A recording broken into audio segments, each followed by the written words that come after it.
10 ringgit. হ্যাঁ হ্যাঁ রবিউল ভাই, হ্যাঁ বলেন। কি কাজ করতেছেন আজকে? এই যে টিকুস দিয়া কাজ। টিকুস মানে ইঁদুর মারা ওষুধ দেওয়া? জি। ও, এটা কি হিসাবে দেন আপনারা? এটা আপনার হেক্টর হিসাবে। হেক্টর হিসাবে? হ্যাঁ। তো গাছের মধ্যে দেন কে? ওই গাছের ভিতর না দিলে জায়গা নাই, আর হইলো মানে ইঁদুরে খাইতে সুবিধা হয় আর কি। মাটি পড়লে সমস্যা। মাটিতে বললে সমস্যা, এটা তো নষ্ট হয়ে যাবে নাকি? মাটি পড়লে নষ্ট হয়ে যাবে। তো এটা কি কি হিসাবে দেন আপনারা? এটা হেক্টর হিসাবে। হেক্টর হিসাবে? কয় সেকেন্ডে হেক্টর? 2 সেকেন্ডে 1 হেক্টর। 2 সেকেন্ডে 1 হেক্টর? মানে 2 সেকেন্ডে গাছ আছে কটা? 80 160টা। 80 160। তো এই 160টা গাছ দিলে কয় টাকা পান?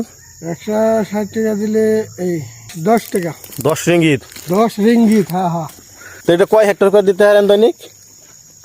হেক্টর কয় হেক্টর? আমরা 3 জ্বালান 3.5 জ্বালান এরকম করে দিই। ও, তাহলে তো মোটামুটি ভালোই টাকা বেতন আসে। আসে, কিন্তু এটা এই কাজ কি প্রতিদিনই করতে পারেন? না, এই কাজ প্রতিদিন হয় না। এই যে ইঁদুর মারা, ইঁদুর দেওয়াই আছে, এটা খাইয়া দেয়, ইঁদুর মরে। ইঁদুর খুব অত্যাচার করে, ফল খায়া শেষ করে দেয়, এই জন্য ইঁদুর মারা ওষুধ দিতেছে।